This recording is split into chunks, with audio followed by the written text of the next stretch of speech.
Mas o Senhor, Ele vai nos abençoar na entrada, na saída. Glória a Deus. Gênesis capítulo de número 21 foi a palavra que Deus trouxe ao meu coração como norte, como rumo profético para a nossa vida nessa noite. Quem achou, diga amém. Amém. Vamos ler alguns versículos da palavra de Deus, do verso 9 ao verso de número 20. Verso 9 ao 20. Quem achou, diga amém. Mas Sara viu que o filho de Agar, a egípcia, o qual ela dera à luz a Abraão, zombava de Isaque. E disse a Abraão: deita fora esta escrava e o seu filho, pois o filho desta escrava não herdará com meu filho Isaque. E pareceu isto muito penoso aos olhos de Abraão por causa do seu filho. Deus, porém, disse a Abraão: não te pareça isso mal por causa do moço, e nem por causa da tua serva, mas em tudo o que Sara te diz, ouve a tua voz, porque em Isaque será chamada a tua descendência, mas também do filho desta serva farei uma nação, porque ele é da tua descendência.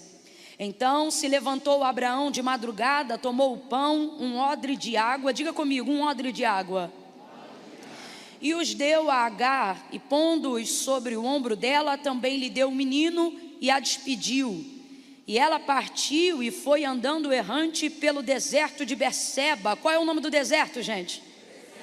E consumida a água do odre, colocou o menino debaixo de um dos arbustos e foi assentar-se em frente dele a boa distância, como que a um tiro de arco, pois dizia: que eu não veja morrer o menino. E sentada em frente dele, levantou a voz e chorou. E ouviu Deus a voz do menino, e bradou o anjo de Deus a Agar, desde o céu, lhe dizendo: que tens, Agar? Não temas. Deus ouviu a voz do rapaz desde o lugar onde ele está. Ergue-te, levanta o rapaz, e toma-o pela mão, pois dele também farei uma grande nação. Então Deus abriu os olhos dela, e ela viu um poço, e foi encher de água o odre. Olhe para quem está ao seu lado e diga: aquele odre. Foi encher de água o odre, e deu de beber ao rapaz. E Deus estava com o rapaz, que cresceu, e habitando no deserto foi flecheiro. E você diga amém por essa palavra. Glória a Deus. Meu sonoplasta, se o senhor puder, meu amigo, me ajudar, eu não sei nem te dizer como, né? Porque eu não entendo mesmo, não é esse ponto. Eu sei que a acústica aqui, a igreja é grande, o pé direito é muito alto. Eu acho que tinha que abaixar talvez um pouquinho o retorno. Rapaz, é por isso que eu amo essa igreja, porque toda igreja que a gente vai, a gente pena no som. A gente só tem que pedir para dar, né? Dá mais retorno, dá, aqui não. Aqui é tão bom que a gente diz: você pode baixar um pouquinho o retorno? Se você quiser, porque se você não quiser, você é a última pessoa com quem eu quero arrumar problema nessa noite. Minha prioridade aqui é você. Glória a Deus. Glória a Deus. Não, então eu acho que é a PA mesmo, porque deu para ver que baixou um pouco o retorno. Eu não sei, se você puder dar um jeito para eu poder me ouvir um pouco menos. Eu queria me ouvir um pouco menos. Glória a Deus. Como é que será que a gente faz para me ouvir um pouco menos? Glória a Deus. Será que tem que abaixar alguma coisa? Eu não sei, moço. Glória a Deus. Eu vou falando glória assim, porque aí é a hora que melhorar para mim, entendeu? Porque para o povo eu sei que tá bom, porque eu estava aqui ouvindo na bênção. Glória a Deus. Glória a Deus. Aleluia. Estou mais ambientada. Não sei se mudou, mas já estou mais ambientada. Maravilha. Preste muita atenção nessa noite, irmãos. Glória a Jesus. Esse ano é o ano do seu recomeço. Há uma palavra profética, há uma palavra de ordem pairando sobre nós hoje aqui. E é uma palavra inspiradora, esperançosa, recomeço. Agora, é complicado porque quando nós ouvimos a palavra recomeço, a sensação que a gente tem é de que vamos ter que inaugurar um novo ciclo. E quando a gente se lembra de tudo que já pelejou, já construiu, já plantou, já colheu, já trabalhou, já se cansou para chegar aonde nós estamos, a verdade é que às vezes essa palavra não é tão inspiradora, porque ela acaba gerando em nós a sensação de que se vamos recomeçar, vamos ter que começar a fazer tudo de novo. E ao invés de sentirmos uma esperança muito grande, já começamos a sentir um enfado muito grande antes mesmo de saber o que está para começar. Verdade ou mentira? Verdade. Mas isso, na verdade, acontece com base no estado de como nós nos sentimos agora. E isso acaba furtando de nós a capacidade de ter esperança e alegria nas coisas novas. E eu vou lhe dizer por quê. Porque tudo que você vive de bom hoje, seja um carro, seja a oportunidade de um emprego melhor, seja a capacidade de perseverar no casamento e construir uma relação sólida, tudo isso, na maioria das vezes, ao longo do conjunto de coisas que você precisa fazer na vida, vem através de muito esforço, muita faculdade, muito jejum, muita oração. O emprego, uma carreira de estudo, o casamento, uma carreira de renúncia, o filho, uma carreira de sacrifícios. E quando de repente você está a um tempo da vida aonde você coleciona até alguns sucessos e algumas coisas boas para se recordar, você acaba também trazendo a bagagem de tudo aquilo que você teve que carregar para chegar aonde chegou e estar onde está agora. E aí quando chega alguém e começa a traduzir sobre a tua vida uma palavra profética, cuja a primeira sílaba inicial já começa com re, a sensação que a gente tem é: será que eu quero realmente viver esse tempo? Será que eu quero realmente começar alguma coisa novamente de novo? E com isso, sem perceber, na verdade nós vamos colecionando uma certa quantidade de traumas. Uma vontade de não conquistar novos lugares, de não conhecer novas pessoas, de não começar novas carreiras, de não começar novos relacionamentos, de não ingressar em novos desafios e nem em novas empreitadas. E quando a gente começa a perceber, estamos vivendo um ciclo vicioso e frustrante. Todavia é mais cômodo sentar nele e deixar a vida me levar do que levar a vida que eu acredito que Deus tem para mim. Por quê? Porque eu me esforcei tanto para chegar aqui, irmã Camila, que sinceramente, quando eu olho para mim, eu não consigo ver capacidade suficiente para ir além, mesmo que seja para atingir um sonho. O cansaço, ele tem uma capacidade de minar em nós até o desejo que a gente tem de realizar os nossos maiores sonhos. Verdade ou mentira? E eu sei que o ano de 2021 começou assim para muita gente. Alguém que não consegue eliminar os sonhos que tem, mas tenta não mais pensar na quantidade de sonhos que tem, porque não quer mais ter que empregar o esforço que empregou para chegar até aqui. E isso vai gerando em nós um comportamento onde, sem perceber, começamos a desenvolver a ideia que todos os lugares que eu quero chegar dependem muito mais de mim do que de Deus. E aí eu te pergunto, aonde está a palavra de Deus sobre a nossa vida nessa realidade? Então não é graça. Então o que a gente viveu até hoje foi a hipocrisia de falar da graça, mas na verdade o que vivemos na prática foi a meritocracia. Porque o que é a graça? Favor? Mas se eu não acredito que sou capaz de conquistar coisas e de tomar posse de coisas que Deus garantiu para mim, porque eu não vejo em mim capacidade para chegar lá, então eu vos pergunto, que graça é essa que pregamos? Que ao invés de gerar em mim a alegria da possibilidade de um recomeço, de uma conquista, de um sucesso, da construção de um sonho, começa a desenvolver em mim a frustração, o cansaço, a procrastinação e a apostasia de preferir abrir mão para não ter que mais sofrer. Tem alguma coisa errada? Olha para uns 3 aí e diga, tem alguma coisa errada? Tem alguma coisa errada, tem alguma coisa errada.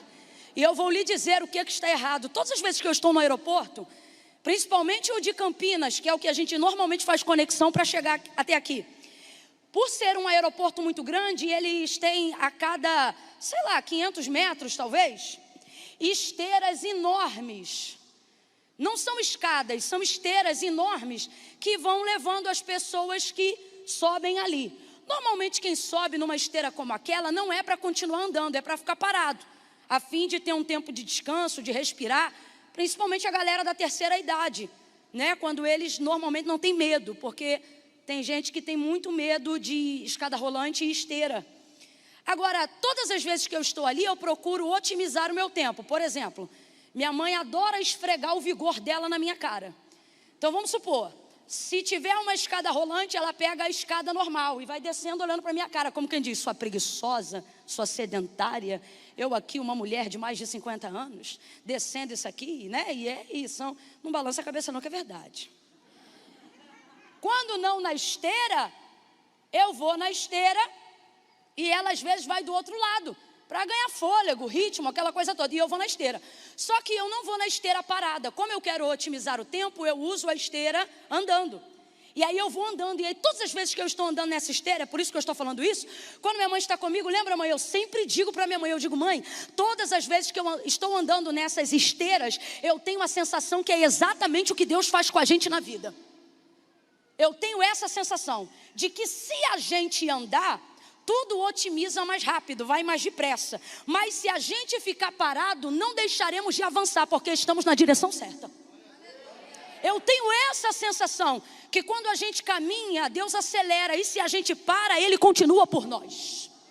E eu não tenho vergonha de dizer isso, porque só quem já teve necessidade de parar, sabe que é verdade. Sabe que a graça de Deus tem um poder de continuar quando você não consegue mais avançar. Sabe que a graça de Deus tem um poder de te cobrir quando você está num púlpito aqui como esse e não sabe mais o que dizer. Talvez porque está cansado, talvez porque o seu dia não foi bom, talvez porque você está com um dilema e você pensa, o que eu tenho? Parece que a graça olha para você e diz, você não tem nada, mas eu tenho tudo o que você precisa para fazer esta noite ser maravilhosa. E ela vem, a palavra de Deus se manifesta, e Deus faz aquilo que lhe apraz, e o nome de Deus é glorificado, porque passa por nós, mas não é sobre nós, é sobre a graça de Deus. Por que eu estou dizendo tudo isso? Por causa do contexto que nós vamos aplicar agora, de Gênesis, capítulo de número 21. Agar é uma serva egípcia que veio à casa de Abraão e Sara em uma das suas muitas peregrinações, enquanto eles estavam caminhando para viver o cumprimento da promessa que Deus havia entregado a Abraão e a Sara, em Gênesis capítulo de número 12. Abençoarei os que te abençoarem, farei de ti uma grande nação, em ti serão benditas todas as famílias da terra. 25 anos vão se passar até o capítulo de número 21, aproximadamente. Nesse período, muita peregrinação, arma tenda, desarma tenda, sobe montanha, desce montanha, entra em vale, vai aqui, vai ali, essa coisa toda. E numa dessas peregrinações, Abraão e Sara descem ao Egito, e quando sobem, sobem de lá com muitos servos. Sobem de lá com muitos servos. Entre esses servos está uma moça, Agar, que é alguém a quem Sara se afeiçoou muito, porque tornou-se sua serva pessoal, mesmo quando a casa já era abastada de servas. Na altura de Gênesis capítulo de número 21, Abraão não tem absolutamente mais nenhum escravo, porque a quem Deus chama não faz escravos, torna-os servos.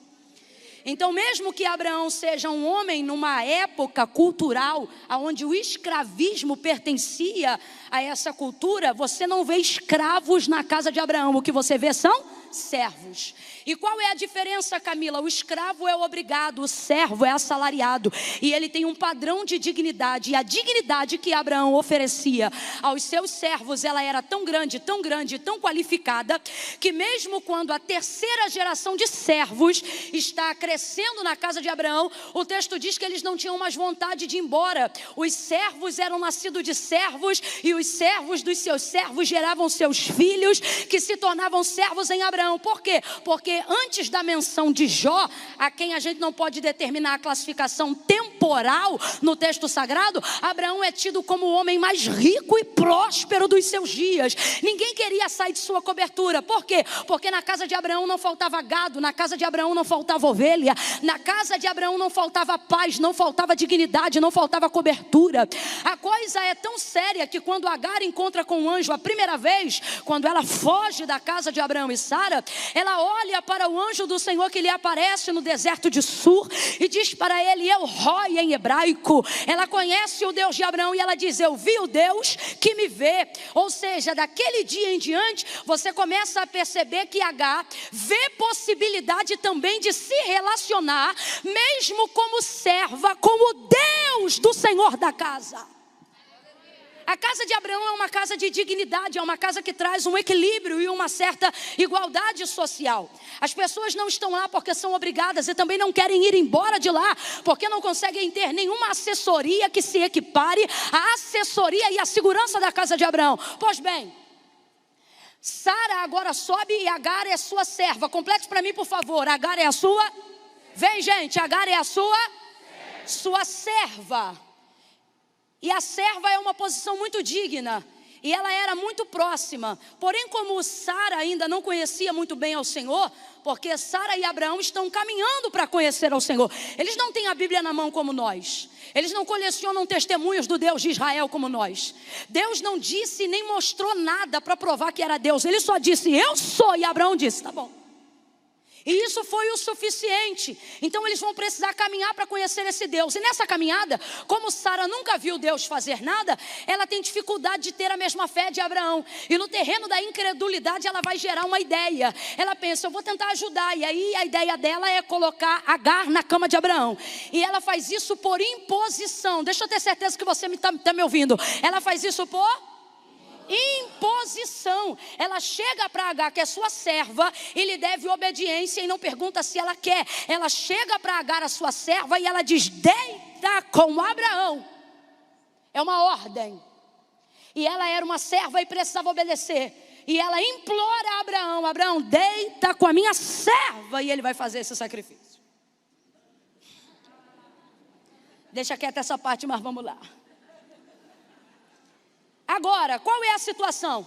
A situação é que a maioria das vezes a gente olha para Agar e subliminarmente, pela maneira como muitos mensageiros aplicam a palavra, a gente coloca ela na condição de uma sem vergonha. Quando na verdade ela era uma serva. Para pensar um pouquinho no lado dela, ao invés de pensar no lado de Sara. Preste atenção nisso. Uma serva que Abraão tem no mínimo 30 anos de idade acima dela, no mínimo. Alguém que depois de tantos anos de convivência vê o seu Senhor, quem sabe, como se fosse um tio, como se fosse um pai. Alguém que você acorda, alguém que você bota à mesa, alguém que você está junto o tempo todo. E de repente a pessoa que você devagarinho vai desenvolvendo um relacionamento quase que parental, uma vez que é a sua senhora, olha para você e diz: deita com ele. Você acha que ela fez isso confortavelmente?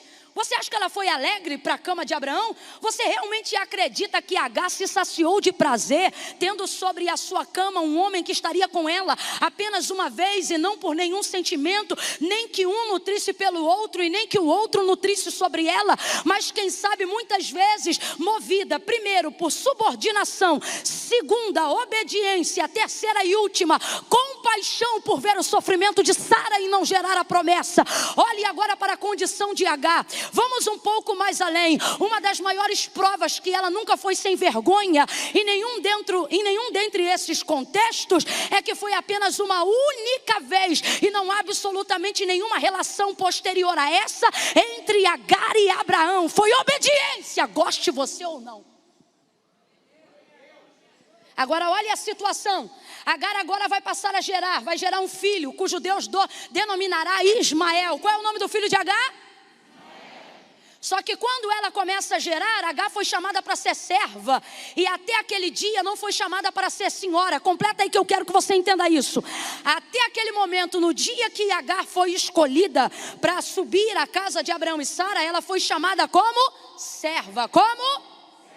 Ela não foi chamada para ser senhora. E quem legitimizou ela para ser senhora? Sara, quando teve ideia de colocar ela no lugar que só uma senhora poderia ocupar. Agora ela está gerando, Sara vai ficar indignada e Agar não vai saber lidar com o poder que agora tem, porque ela não nasceu para isso, não foi preparada para isso, mas agora Sara deu a ela a possibilidade de ter direito de também se tornar descendência em Abraão.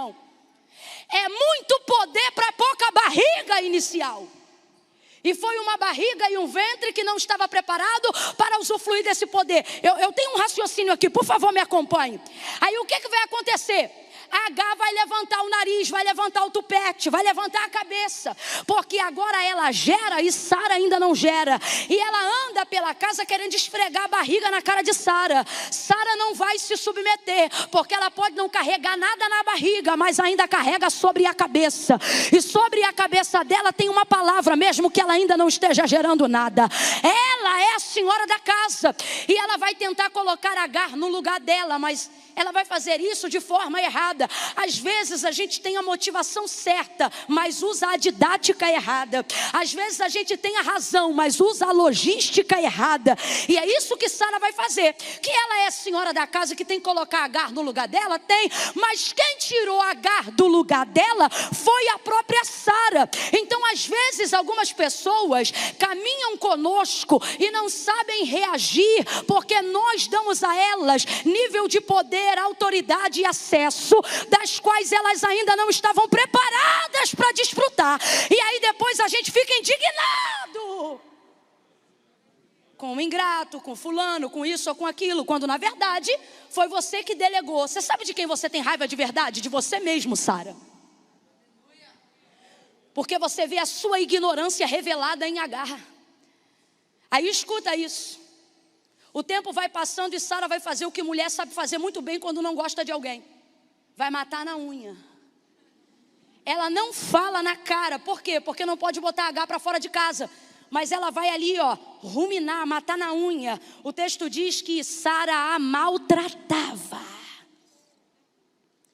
E de tanto maltratar, Agar não podia fazer nada, porque na casa ela era serva.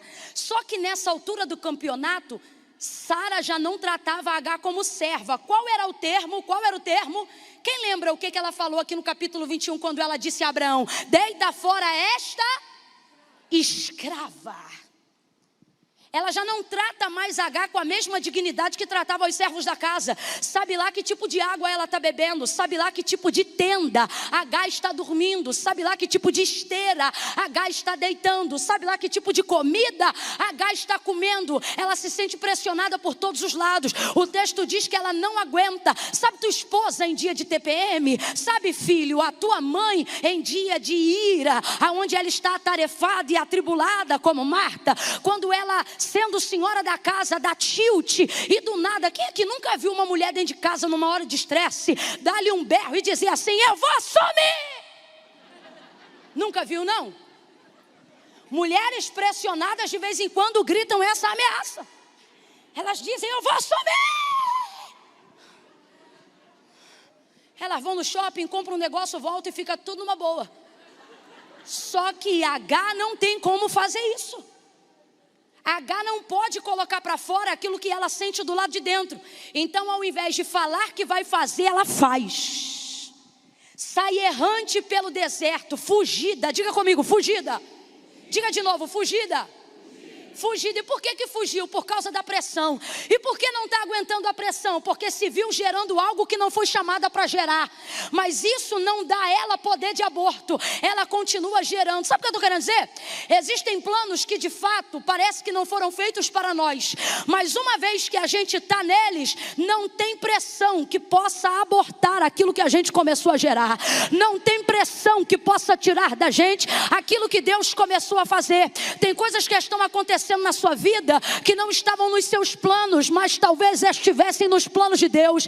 E Deus está dizendo: não adianta você fugir. Camila, então o que eu faço? Ele está dizendo: aguenta a pressão. Aguenta a pressão.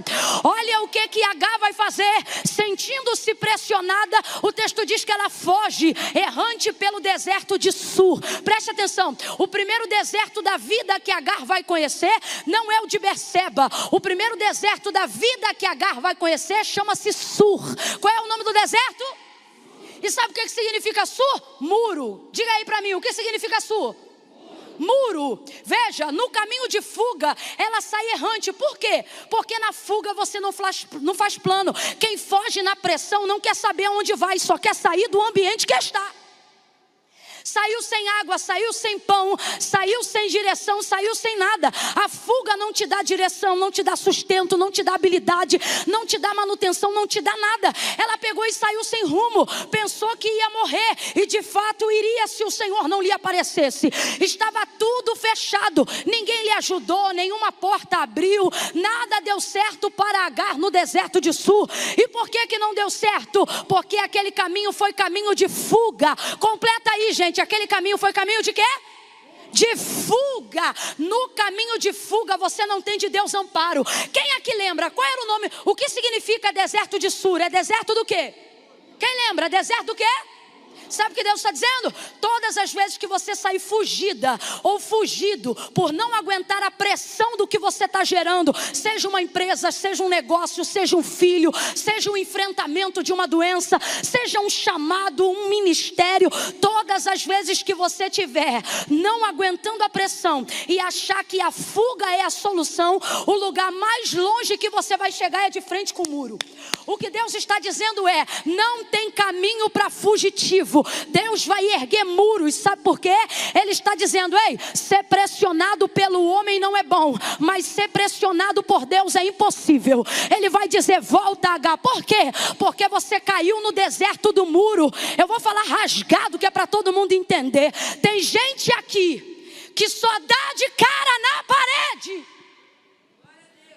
Você não consegue o emprego que você quer, você não restaura a família como você deseja, você não constitui a sua vida como planejou, não consegue terminar a faculdade que começou, não consegue o emprego que quer, os relacionamentos que quer, as amizades que deseja, não desenvolve o ministério que almejou, não consegue terminar nada do que você começa. Sabe por quê? Porque tudo que começa, quando você sente a pressão, você foge e você pensa: vai ver, Deus vai me abrir uma porta. Deus está dizendo a alguém hoje aqui: eu tenho a chave de Davi. Quando eu abro, ninguém fecha, mas quando eu fecho, ninguém abre. Há alguém aqui ou em casa nos assistindo, e Deus está dizendo: o que fazes aí? Por que é deserto do muro? Porque Deus dá refúgio. Deus dá refúgio, mas Deus não apoia a fuga que Ele não planejou. Ela está caída no chão lá, ó, quase morta, com sede, arrebentada. O anjo aparece para ela e diz assim: que fazes aqui, Agar? Tem gente aqui que diz: Deus, me dá uma resposta hoje.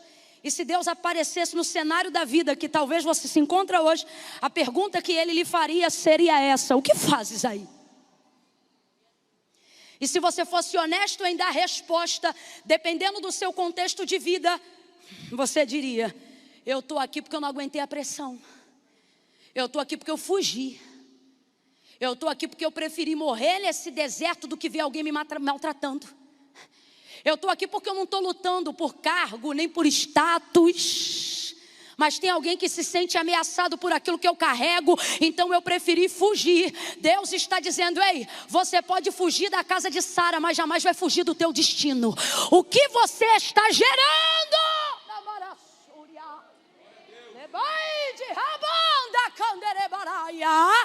Deus está dizendo aqui para alguém: ei, você não pode sair como se não tivesse laços. Você não pode sair como se não tivesse responsabilidade. Você não pode agir como se fosse um crente qualquer. Você não pode agir como um cristão: deixa a vida me levar.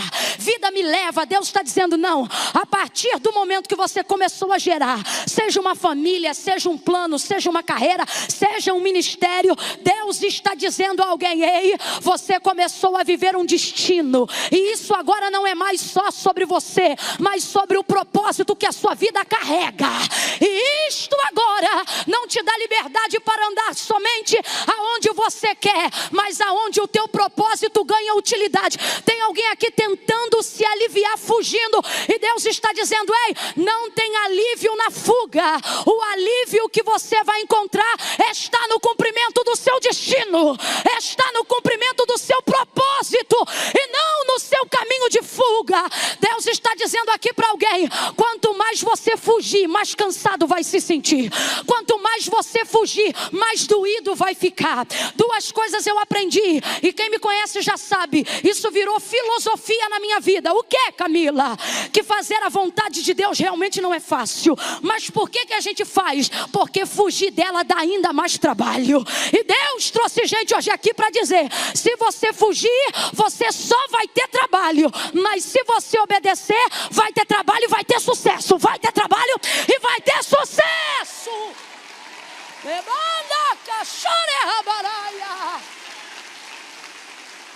Eu vou contar de 1 a 3, e no 3 você vai gritar para quem está do seu lado aí: Camila, tem que gritar, tem que gritar. Porque a gente está de máscara e está distante. Se não gritar, ele não vai ouvir. Ah, vai ouvir sim. Então quem quer ouvir sou eu. Você vai gritar. Quando eu disser 3, você vai gritar para essa pessoa com toda a força e vai dizer para ela: volta! Calma que eu vou contar no 3. É 1, é 2, é 3, vai! Volta para onde, Camila? Volta a botar o trem nos trilhos. Volta para o caminho do conserto. Volta para o caminho de quem sabe que tem uma chamada da parte de Deus. Volta do caminho, volta para o caminho de quem sabe que você não pode ignorar que agora é um escolhido, que agora faz parte de um plano maior do que o seu nome, um plano que fala do destino de mais alguém. Oh, Deus! O anjo chega para ela e ele vai dar a ela motivos para voltar. Ele diz assim: que fazes aqui, Agar? Eu fugi da minha senhora. Aí ele diz assim para ela: sabe o menino que está no teu ventre? Já fez a ultrassonografia ali, viu? O menino que está no seu ventre. Coisas que hoje são incógnitas para você, Deus está dizendo: não precisa fugir.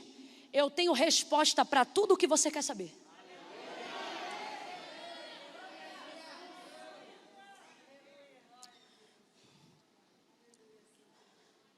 Sabe o menino que está no seu ventre?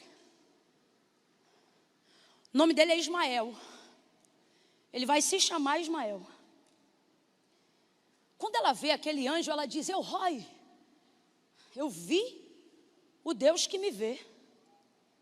E a pronúncia sai no hebraico. Ela usa a linguagem de Abraão porque ela sabe que aquilo que está acontecendo é uma manifestação que acontecia com certa frequência na casa de Abraão. Quantas vezes o texto menciona no episódio da vida de Abraão a quantidade de vezes que os anjos se relacionavam e apareciam no território de Abraão? Diga aí. Inúmeras vezes. Rapaz, Deus tinha o céu inteiro para fazer reunião, mas quando decidiu destruir Sodoma e Gomorra, fez a reunião aonde? No quintal de Abraão.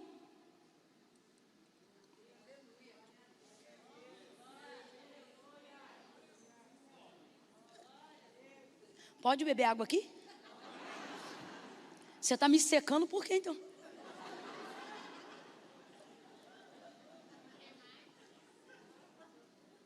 Dá glória para Deus aí.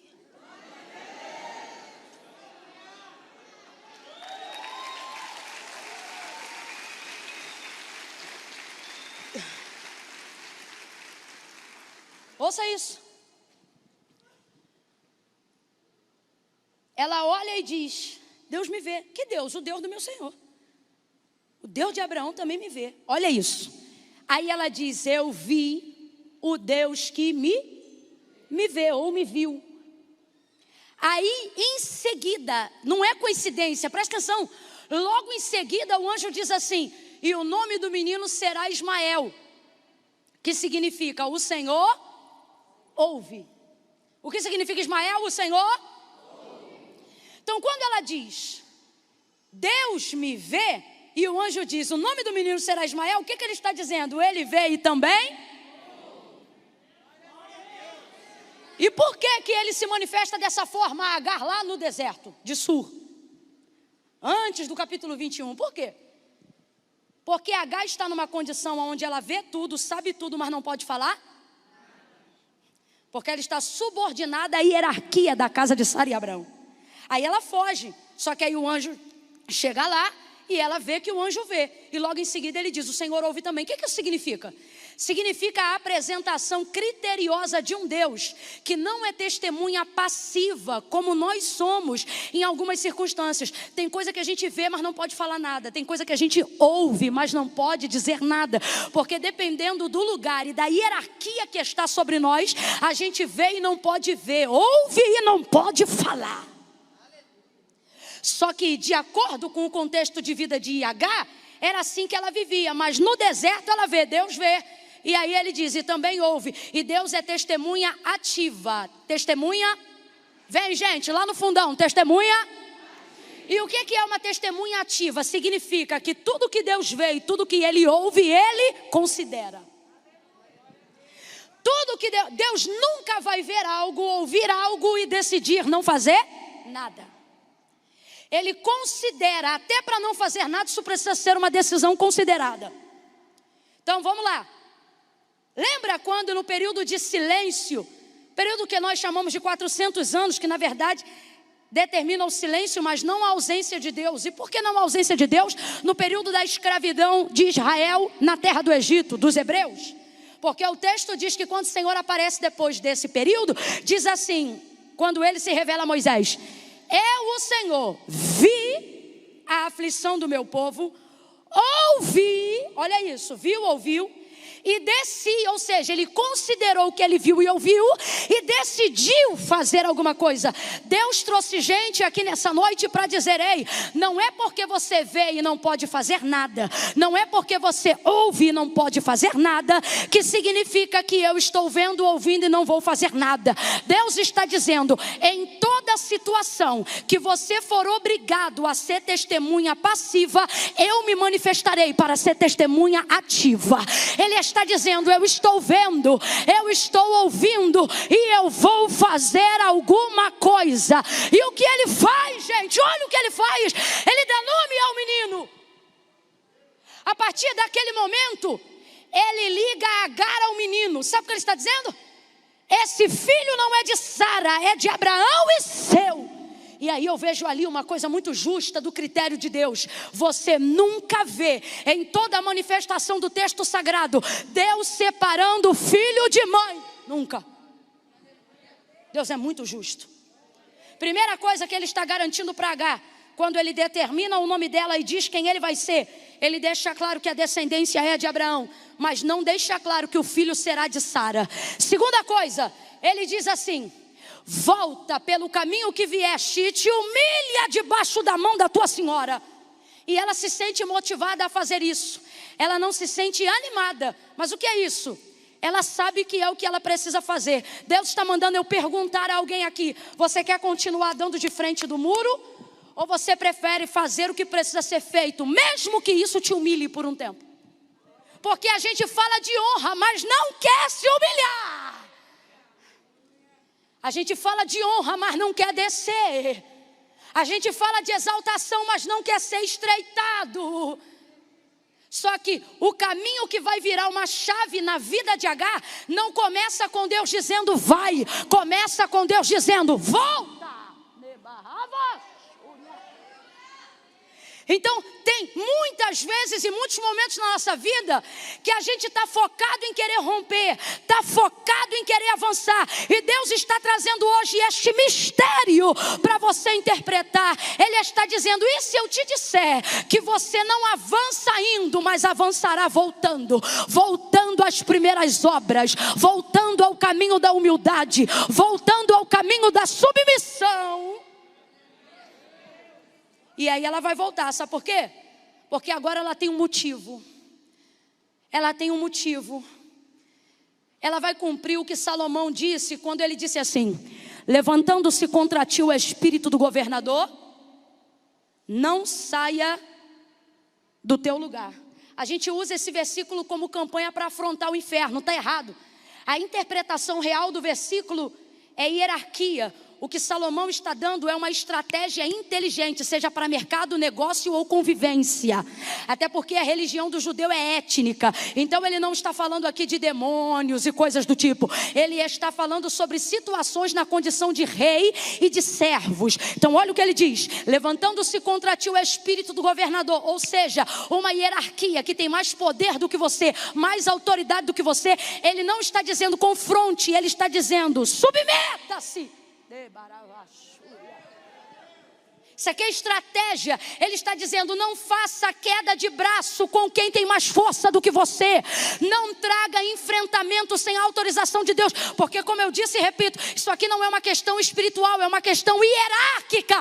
Não é inteligente querer bater em alguém que tem mais força do que você, querer fazer cabo de guerra com alguém que tem mais força do que você. Aí olha o que ele está dizendo, veja, isso aqui não é o diabo não, isso aqui é hierarquia, estratégia de guerra, negócio e reinado. Ele diz: submeta-se. Submeter significa que você concorda? Não, significa que você ficará ali até que você possa receber livramento estratégico. Por quê? Porque é melhor sobreviver do que morrer. É isso que ele está colocando. Ainda não era o tempo de Agar sair, por isso ele diz volta, e ela volta e se humilha. E Sara fica com Agar entalada na goela. Por quê? Porque tem gente que só aceita quem a gente é por causa do que a gente gera. Existe uma coisa que eu vou te falar aqui, e isso é muito sério. Tem ambientes que não te comportam mais, só te suportam por causa do que você gera. Tem gente que não gosta tanto da gente quanto diz que gosta. Só mantém a gente naquele ambiente pelo que sabe que a gente gera. E por que eu estou dizendo isso? Porque Agar é senhora da casa, mas não... Sara é senhora da casa, mas não pode mandar Agar embora. Por que não pode mandar Agar embora? Porque ela gera uma semente de Abraão e precisa ser respeitada. Olhe para cá. A unção de Deus na sua vida, a separação de Deus na sua vida, a obra que Deus tem contigo, nem sempre fará as pessoas te amarem. Mas se o que você carrega é de Deus, respeito é o mínimo que elas te darão, mas te darão. Ela resiste, não manda embora, e Agar aguenta a pressão. O tempo passa, 25 anos, e então se cumpre a promessa na vida de Sara. Ela gera Isaac. Olha isso, gente, olha isso. Chegou o dia dessa senhora de cabelos brancos e rosto enrugado começar a gerar. Ela está tão feliz, tão feliz, tão feliz. Por que Sara está feliz? Está feliz porque agora a promessa se cumpriu. Completa aí, por favor, a promessa Eita, a promessa se cumpriu. O que Deus falou que aconteceria, aconteceu. A Sara, que era uma idosa infértil, se tornou fecunda, gerou um barrigão e pariu Isaac.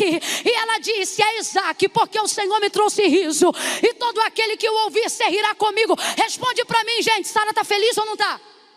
Está muito feliz. Aí ela vai fazer uma festa junto com Abraão, o banquete do desmamamento, capítulo 21, e agora sim, livro de Gênesis 21. Aí ela está feliz, ela está feliz, ela está alegre. Tem comida, tem festa, tem servo na casa, está todo mundo alegre. Sara está tão alegre que ela anda dentro da casa, de um lado para o outro, dizendo assim: Abraão, quem diria que Sara, tua esposa, ela mesmo faz os rolos, ela mesmo está... Quem diria que Sara, tua esposa... Parece que eu vejo Abraão na mente, porque é muito prudente, né? Não vai arrumar vento. Mas na mente parece que eu vejo Abraão respondendo: eu diria, quem não disse foi você. Quem diria, Abraão, que Sara, tua esposa, geraria um filho? E aqui está o alvo da alegria dela.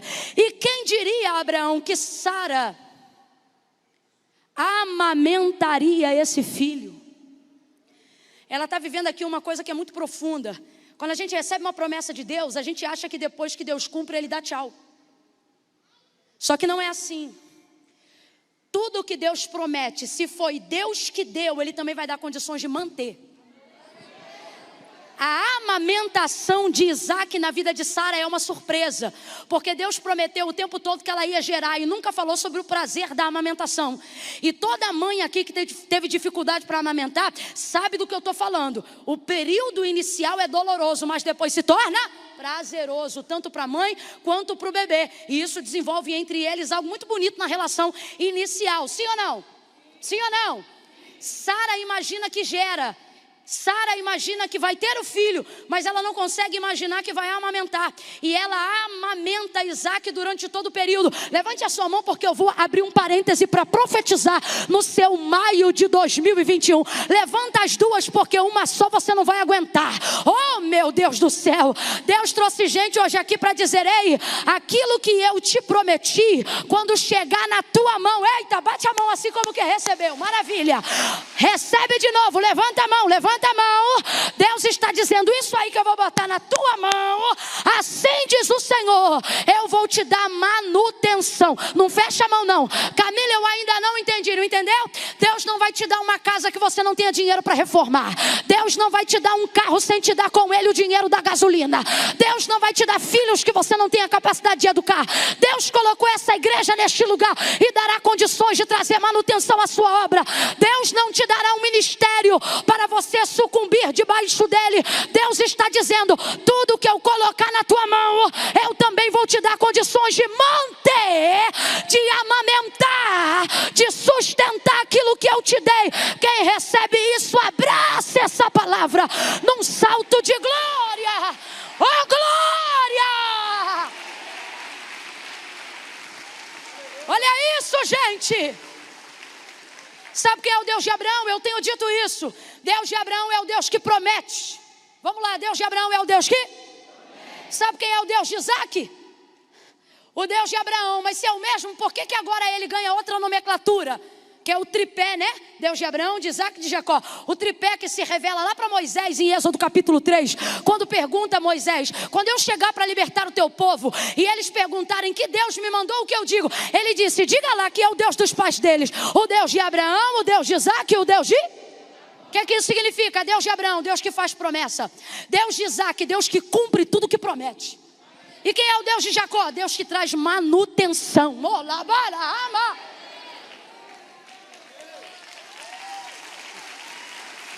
Aleluia!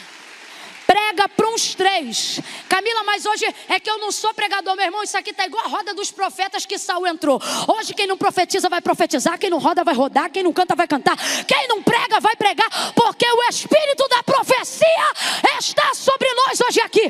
Prega para uns 3 e diga: se ele der o filho... E o que é o filho, gente? O filho pode ser a casa, o carro, o casamento, aquilo que ele te prometeu. Diga aí: se ele der o filho, não vai faltar o leite. Receba manutenção, receba manutenção, receba sustentabilidade, receba equilíbrio. Aleluia! Ah, gente, Sara está feliz a beça, está muito feliz. Só que quando você tem pendência, a sua felicidade é facilmente rasurada. Sara está alegre, era o maior momento de realização da vida dela. Mas olha o que o texto diz, que foi aonde nós lemos. Vendo que o filho de Agar, a egípcia, ou seja, Ismael, zombava, brincava, né? Ou beliscava, eu não sei o que ele fazia. Ele estava fazendo algo que irritava Isaac, o filho de Sara. Quem tem irmão mais velho aí, levanta a mão. Quem é irmão de alguém aí, levanta a mão. Nunca brigou com teu irmão? Hã? Nunca pegou um estilingue aí, você que é da década de 80, mirou na canela dele e disse que estava olhando para a árvore? Nunca zoou, nunca fez um bullying com teu irmão? Fala, seu topogígio, seu nareba. O pessoal que é mais das antigas aqui tem dificuldade com o bullying atual. Porque a nossa geração, o bullying já era em casa. Tu já chegava na escola blindado, preparado. Se tivesse irmão, meu irmão, era normal. Então diga para mim aqui. Olha isso. Sara está realizada. Deus cumpriu tudo. Deus cumpriu tudo. Ela está feliz ou não está? Está feliz ou não está? Está tão feliz que está filosofando em casa. Só que quando ela vê o filho da Agar, Ismael, zombando do filho dela, Isaac, irmão, sobe-lhe uma fúria. Por quê? Porque a maior alegria é facilmente rasurada quando você tem pendências na caminhada. Você pode estar alegre da vida, se tu tiver um problema sério com teu vizinho, só de tu ver ele quando está entrando no portão da garagem, aquilo já te rasura a alegria. Se circunciso filisteu, já muda o ambiente. Você pode ser crente até o tutano, participante da ceia, mas se tiver pendência com alguém da casa, você senta o mais longe possível. E se essa pessoa estiver no ambiente que você está, o ambiente já não é igual, por mais que você esteja bem. Por quê? Porque tem pendência. Se tiver pendência, a alegria será facilmente rasurada. Por isso, casa de quem tem promessa, vida de quem anda com Deus, não pode ter pendência. A casa de Abraão é uma casa de promessa. Guarde o que eu vou lhe dizer nessa noite. Na casa de promessa, Deus não deixa ficar pendência. Porque Deus não quer que a alegria do cumprimento da promessa seja rasurada. E digo mais, vou dizer mais. Vamos ser honestos. A ira de Sara não é ver Ismael zombando de Isaac. Porque irmão, meu irmão, é coisa de irmão. A ira de Sara se desconta em Ismael, porque ela não podia descontar em Agar. Porque são 25 anos com Agar aqui, ó, entalada. Vamos para o texto? Na hora que ela manifesta a sua ira, querendo que Abraão expulse Agar de casa, olha o que ela diz: deita fora esta escrava, porque o filho desta escrava, 2 vezes, quantas vezes? Repita aí que você vai ver que não é coincidência. Quantas vezes? Porque o filho desta escrava não vai herdar com meu filho Isaac. Aí chega Deus para acalmar o coração de Abraão. Por quê? Porque Sara está se achando porque Isaac é o filho da promessa. E aí ela tem autoridade para colocar para fora o menino da Agar. Só que o coração de Abraão está pesado. Sabe por quê? Porque em Isaac Deus mostra para Abraão que cumpre promessas. Mas é em Ismael, o filho de Agar, que ele conhece a paternidade. A primeira pessoa que chama Abraão de papai não é Isaac, é Ismael. A primeira criança que corre para os colos de Abraão não é Isaac, é Ismael. A primeira pessoa que desperta o romper de um amor incondicional no coração de um homem não é Isaac, é Ismael. Mas como para Sara, a única ligação entre ela e Abraão naquele momento é Isaac, ela descarta o sentimento de Abraão por Ismael. Por quê? Porque eu não considero relacionamentos que não passam por mim. Então é fácil eu querer que você descarte pessoas da sua vida. Eu não tenho relacionamento com elas. Agora imagine quando o único relacionamento que eu tenho com elas é o pior possível. Então tudo o que de fato eu quero é que você as descarte. Só que o coração de Abraão está com uma bigorna. Porque para Sara, Ismael não é nada. É só a lembrança do seu erro. Mas para Abraão, Ismael é o seu filho.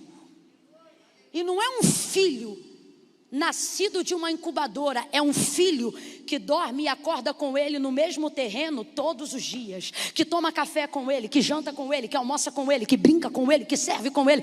Então Ismael, assim como Isaac, no coração de Abraão, ele é o seu filho.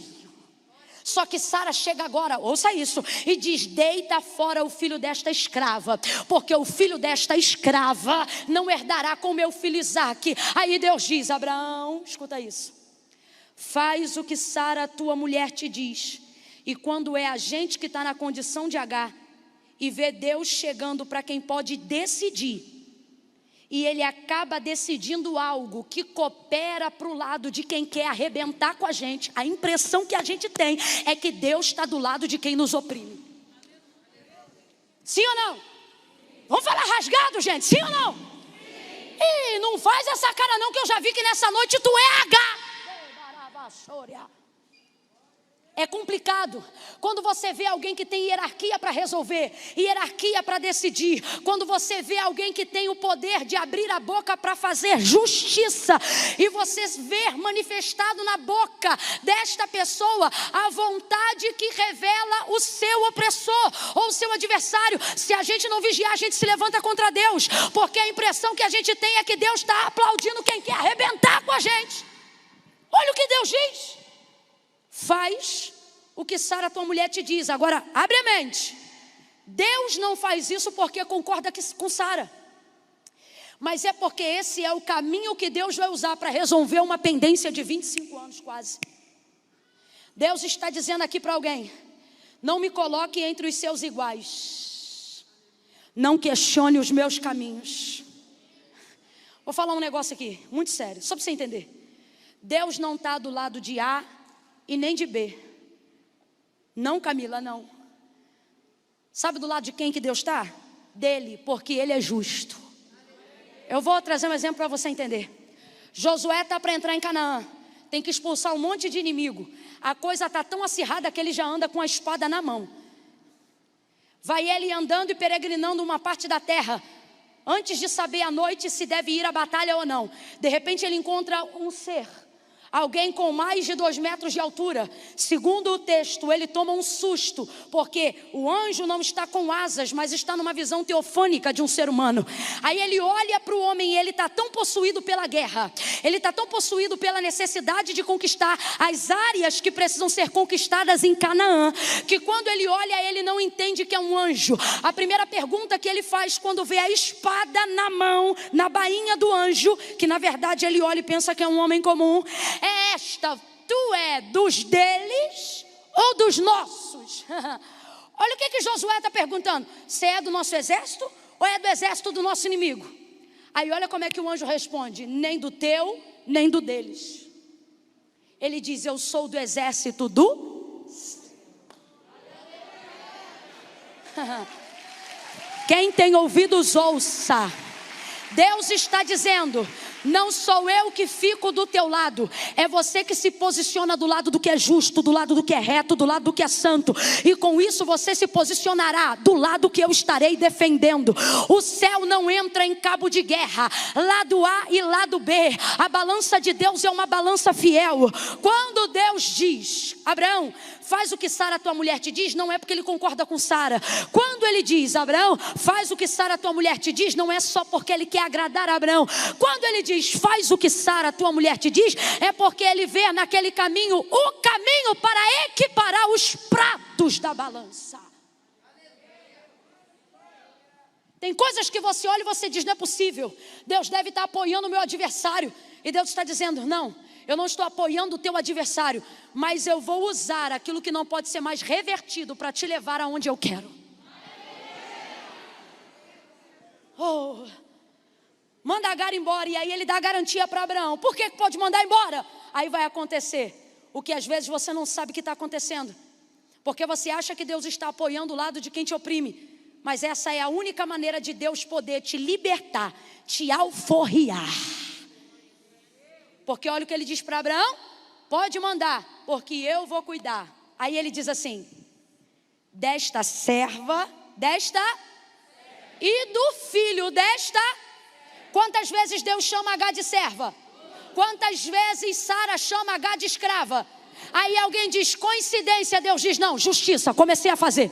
Oh, lava, chore. Tem coisas na tua vida, olhe para mim, a partir de agora, antes de chegar o mês que nós vamos consagrar, porque isto é profético, eu vou falar de novo. Antes de romper o mês de maio, coisas começarão a acontecer. Deus vai começar a resolver pendências do teu passado. Deus vai começar a te colocar de frente com algumas pessoas que precisam ver aquilo que Deus está fazendo na tua vida. E alguém vai tentar dar a glória para o acaso, alguém vai tentar dar a glória para a coincidência. E Deus está dizendo: não é coincidência, é a minha justiça arrumando a casa, é a minha justiça colocando cada um no lugar que deve ficar. Deus se responsabiliza por Agar, e enquanto Sara chama ela de escrava, Deus chama ela de serva. Se você não gravou nada do que eu disse nesses 44 minutos, grava o que eu vou te dizer agora. As pessoas não deixam de ser para Deus quem elas são, só porque deixaram de ser para nós quem a gente queria que elas fossem. Eu vou repetir.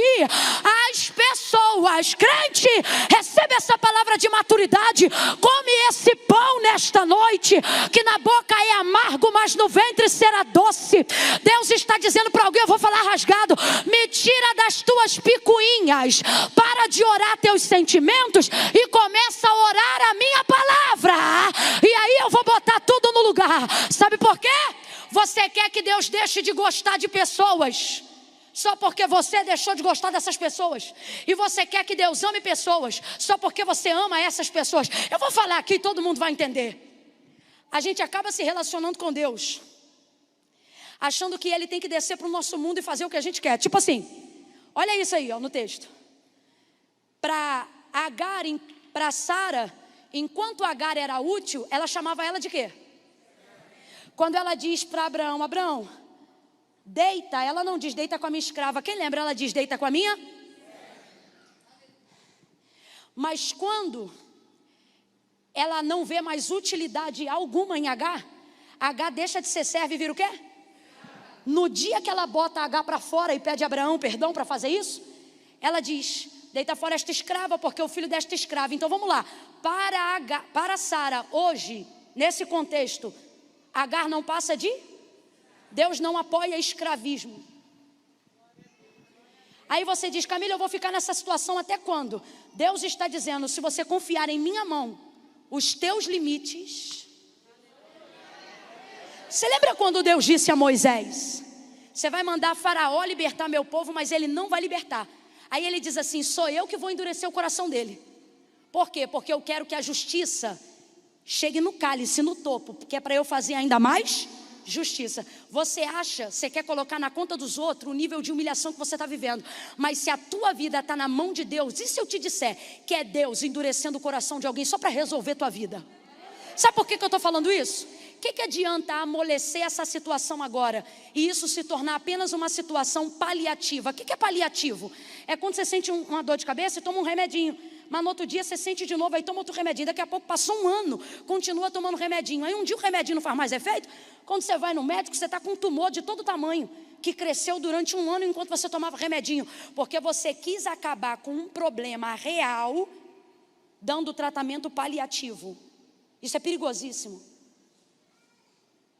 Tem coisas na nossa vida que Deus está dizendo, eu não estou dando paliativo. O que é isso? Vai doer, vai arrebentar, mas quando vier a solução, não vai ser homeopático, vai resolver de uma vez só. É isso que Deus está fazendo com Agar. Por isso que na primeira fuga dela, quando ela foge, Deus manda voltar. Por quê? Porque a fuga é paliativa, mas o que Deus está determinando aqui é definitivo. Eu não planejei dizer isso, mas Deus está mandando eu dizer. Ele está dizendo a alguém hoje aqui, aguenta mais um pouco, porque quando eu fizer vai ser definitivo. Vai ser definitivo. Tem um jargão aí, a gente já viu isso algumas vezes na rede social.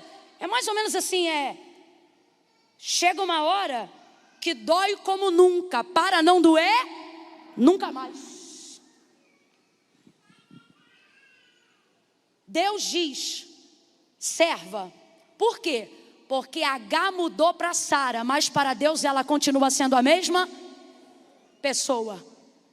Olha para mim. Deus está dizendo, pare de tratar, de humilhar e de querer escorraçar pessoas da vida de Deus, só porque elas não cabem mais na sua vida. Isso aqui é maturidade. Eu disse que isso aqui é o quê? As pessoas não deixam de ser para Deus quem Deus sabe que elas são, só porque deixaram de ser para a gente quem a gente queria que elas fossem.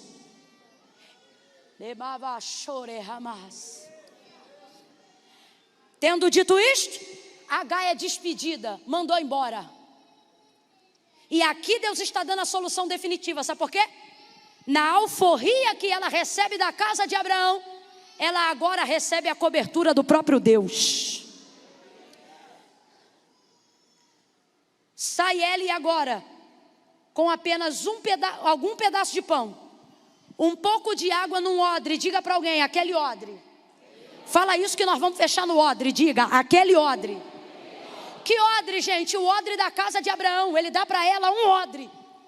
Deve caber no máximo de 10 a 15 litros de água, porque se ele coloca o odre de um lado e ela vai com o menino do outro lado, não podia ser mais do que 20 litros. Sai ela. Ela pensa que está sem direção. Ela pensa que está perdida. Mas só que dessa vez ela não saiu fugida, ela saiu Deus está dizendo, quando você sai despedido, parece que você está sem direção, mas não é que você está sem direção, é que você está solto na minha mão. Quando você não tem mais nada a perder, você não suspeita mais da voz de Deus. Sabia? Quando você não sabe para onde ir, se você ouvir uma voz dizendo assim, vira para a direita, você não hesita, você vira. Você não sabe para onde vai.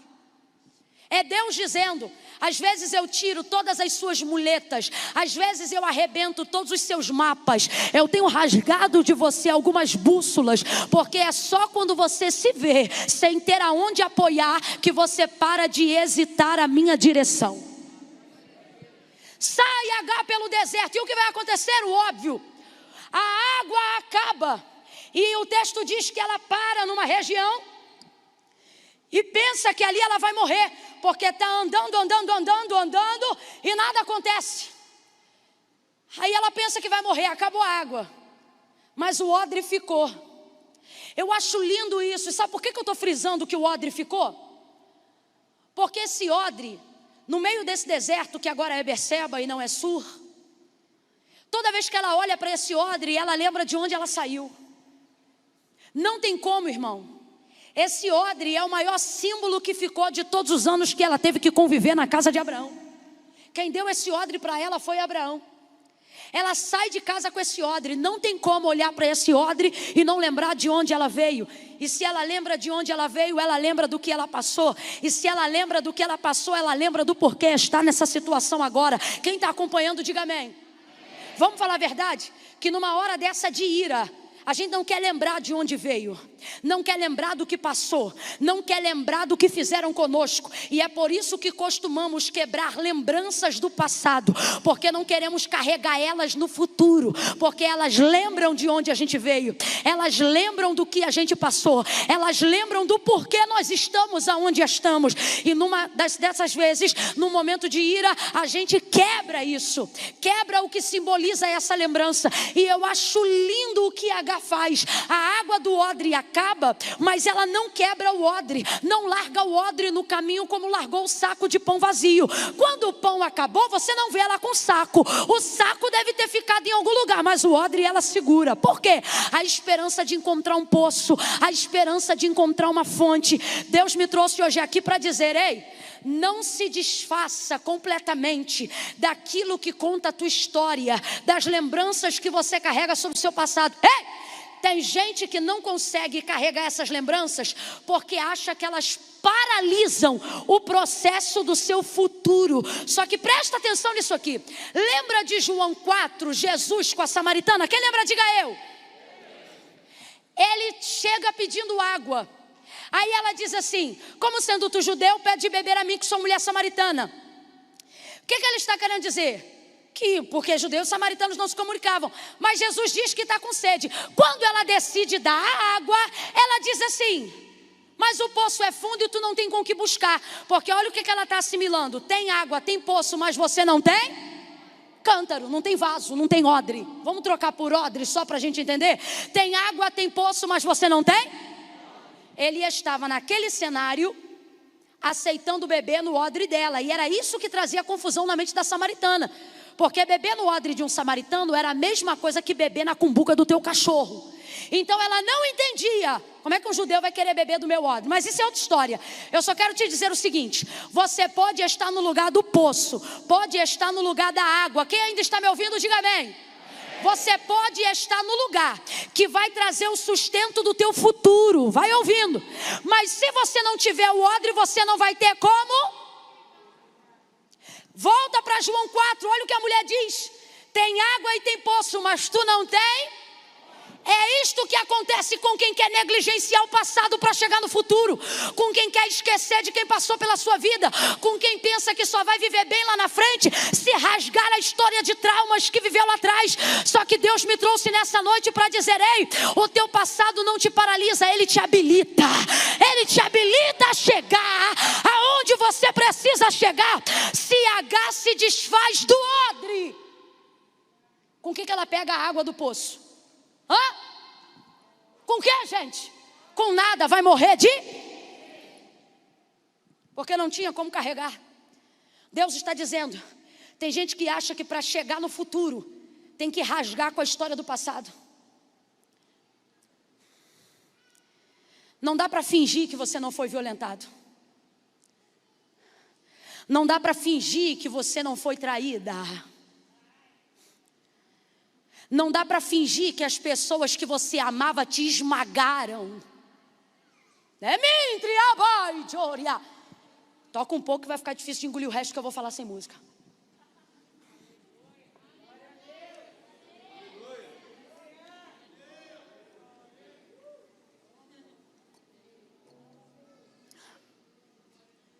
Vai, meu filho, vem.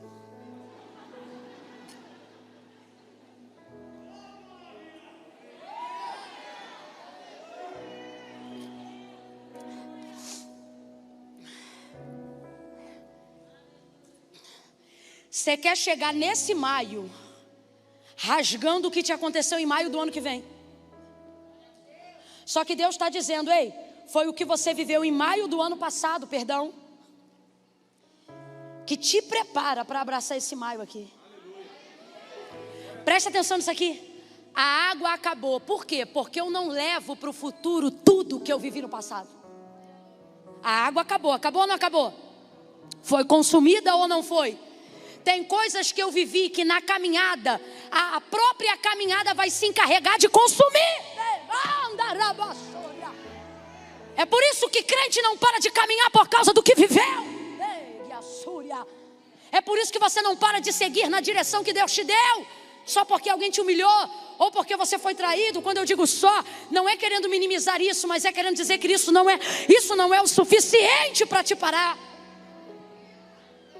A água do odre foi consumida, veja, e não foi consumida com ela derramando, foi consumida com ela tomando. Deus está dizendo, tem coisas que no caminho, enquanto você aceita, eu consumo. Você vai aceitando e eu vou consumindo. Quem está entendendo essa aplicação? Quem está entendendo essa aplicação? H não joga água fora. Por quê? Porque o orgulho não te vale no deserto. Quanta gente aqui, gente, deixando de viver aquilo que Deus tem pra gente, porque está querendo consumir orgulho. Quem consome orgulho vive amargura. Deus está dizendo, aceita essa situação e eu vou consumir a dor. Você vai lembrar do ofensor, mas não vai doer a ofensa. Você vai se lembrar do agressor, mas não vai doer a agressão. Você vai se lembrar da traição, mas não vai ter vingança do traidor. Deus está dizendo, quanto mais você aceitar, mais eu vou consumir enquanto você caminha. A água acabou, mas o odre, ela segurou. Vazio, mas segurou, porque o odre preservava nela a esperança. Se eu encontrar água, eu vou ter como beber. Agora, se o coração dela reina o orgulho, ao invés da vontade de superar, ela quebra esse odre. Está de frente do poço, mas não ia poder beber água. E aí, ela morria, o filho morria, a história morreria. Deus está dizendo para alguém hoje aqui que está se sentindo um nada. Se eu morrer tá bom. Se essa história acabar tá bom. Deus está dizendo, quando eu mostrar a quantidade de gente que depende da tua história, você vai entender que precisa viver. Olha para alguém e diga para essa pessoa, fica vivo, fica viva, fica vivo. Olhe para quem está ao seu lado agora e diga, pega o odre. Não, dê uma ordem, diga, pega o odre. Diga, pega o odre. Pega o odre. Porque a história que você viveu é a ponte que Deus está construindo para um novo romper. Você vai recomeçar. começar algo novo.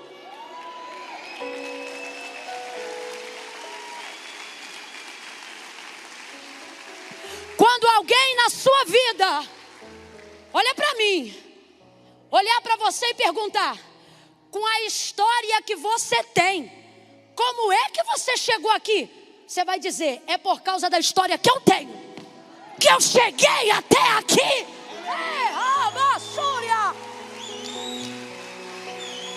Ei, Candarabassúria. Aplauda a história que Deus está escrevendo. Aplauda a história que você não vai abrir mão de viver. Aplauda, aplauda. O espírito de perseverança está aqui. O espírito de coragem. O espírito de conquista. O espírito de ousadia. A unção que despedaça o jugo está descendo sobre a tua vida agora. Aplauda a graça de Deus, a unção de Deus. Misture com glória a Deus e aleluia. Deus está dizendo, ei, você não só vai sobreviver, você vai superar.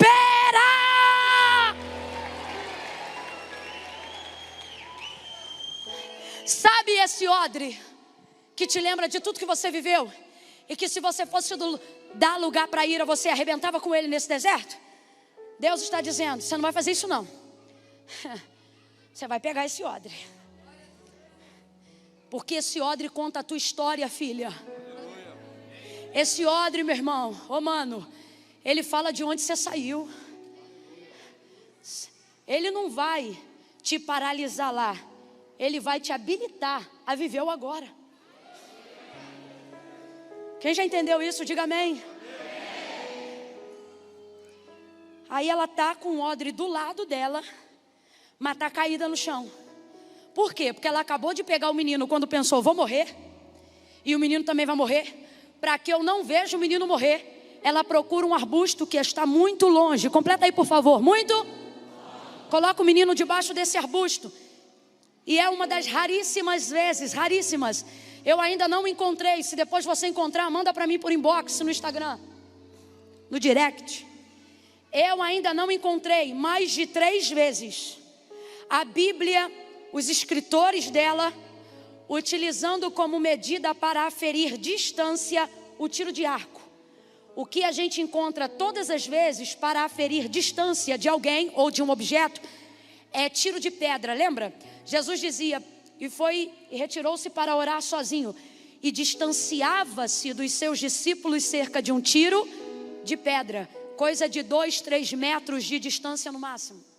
Perdão, de 2 a 5 metros de distância no máximo.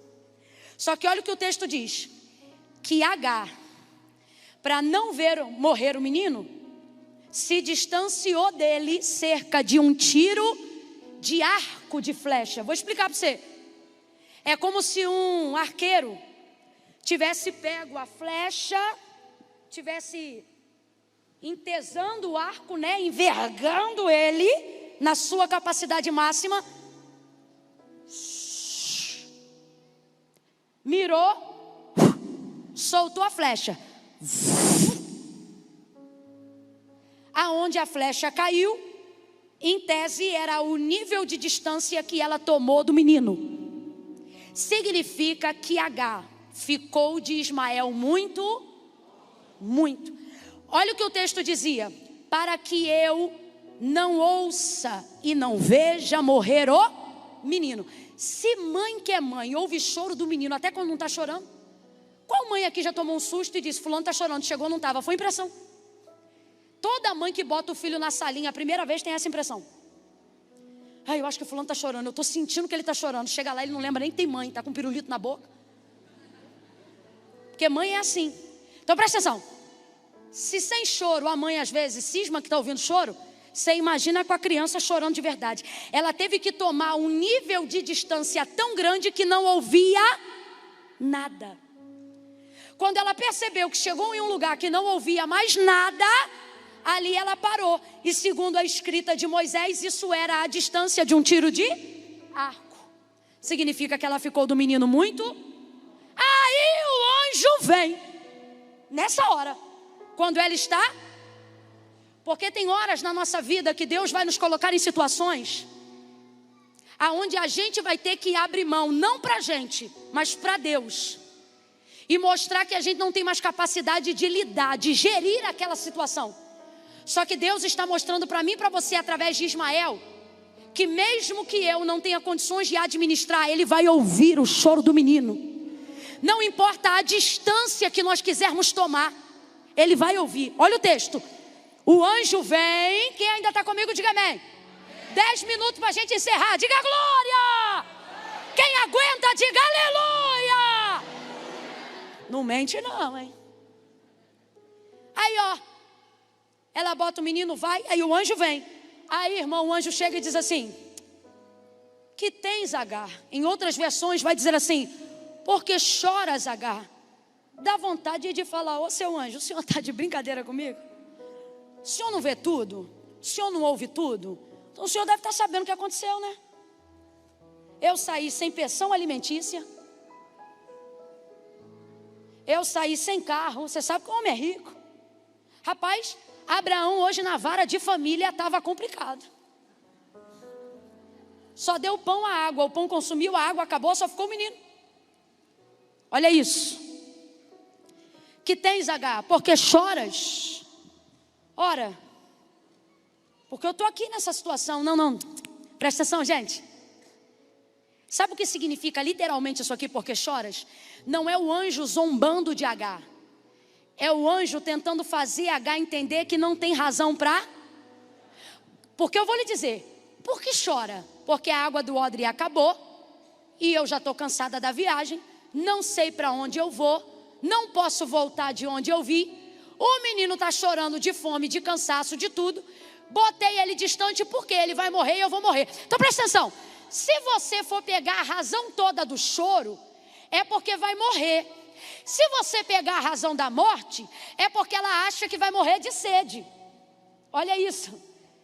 Quando o anjo vê ela chorando e diz, por o que tens, ou em algumas versões, por que choras? O que ele está querendo dizer para ela é, tudo isso aqui é porque você está sem água?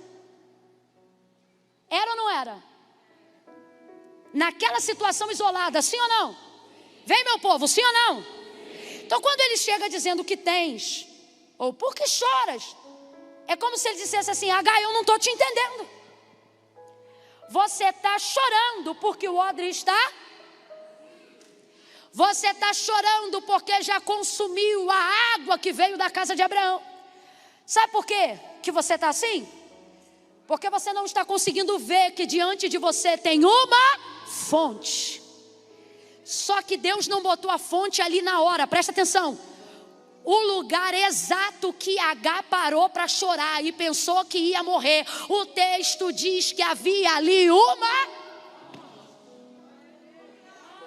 Deus não botou a fonte na hora. A fonte já estava ali, sim ou não?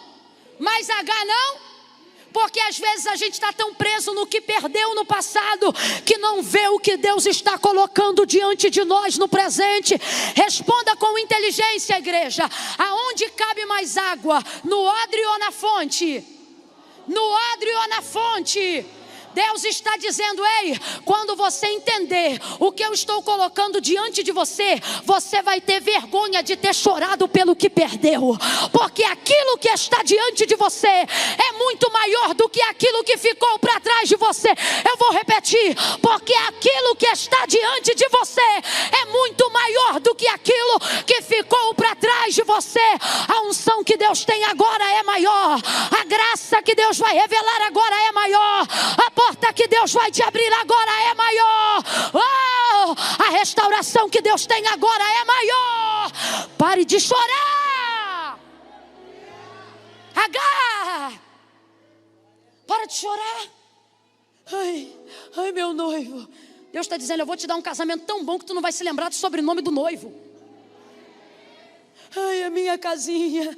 Deus está dizendo, eu vou botar uma escritura na tua mão e tu não vai se lembrar da quantidade de zeros que tu pagava naquele aluguel. Ai, aquele meu amigo. Ai, Deus está dizendo, aquilo era algema travestida de aliança. Eu vou te dar amigos tão nobres que eu vou te apresentar os meus próprios. Assim diz o Senhor. Pare de chorar. Sabe por que você está chorando? Porque você está conseguindo ver o que já perdeu. Deus está dizendo, ei, levanta, ele diz para ela: levanta. Presta atenção, a primeira palavra de ordem que o anjo libera para Agar é: levanta. Só depois ele abre os olhos.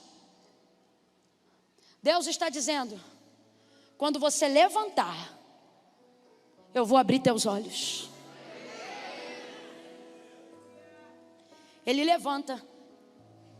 É como se caíssem escamas dos olhos e ela consegue ver. É uma fonte. Aí ela pega o odre. Deus está dizendo aqui para alguém: ninguém vai rasurar a tua história. Eu ouvi essa palavra esses dias, isso que eu vou dizer agora, da boca do pastor Josimar. Ele disse assim, num momento profético, depois de um culto que adoramos juntos na semana passada. Ele disse assim: não se desfaça das suas lembranças, porque Deus vai repaginar as suas memórias. Rapaz, eu achei essa palavra tão profética, porque se encaixa com o que eu estou pregando aqui. Sabe o que Deus está dizendo? Ele está dizendo: eu não vou fazer você esquecer-se do que você viveu. Eu vou te trazer uma nova perspectiva de tudo que você viveu. E isso será o suficiente para você seguir o teu caminho em paz.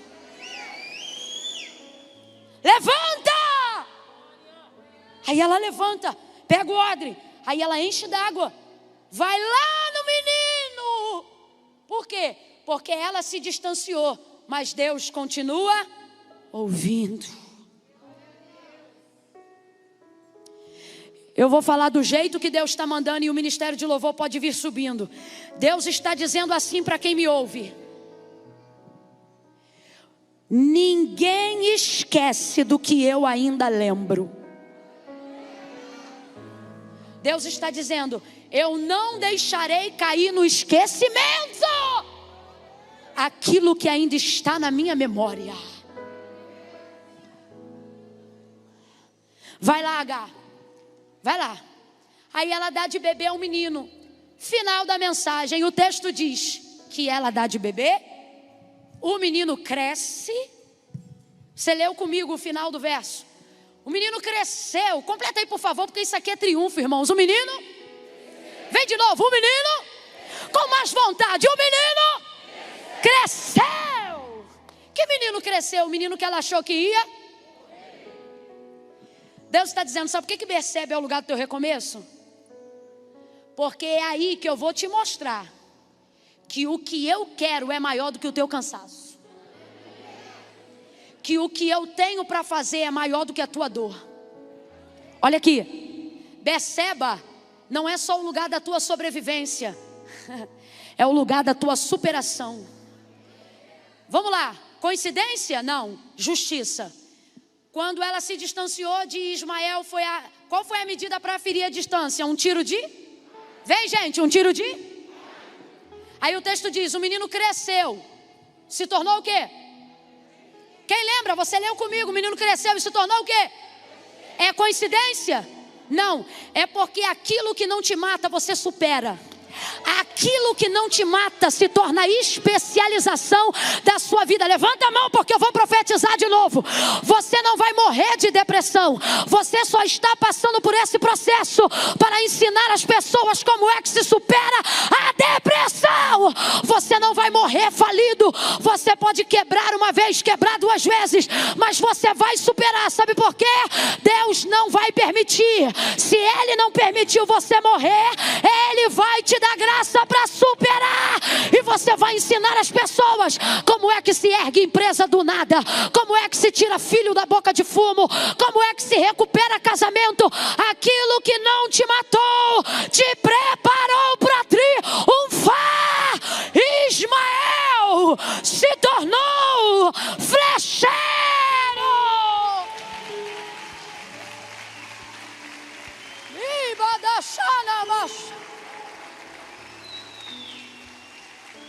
Olha para quem está do teu lado e diga: se não te mata, é porque você supera.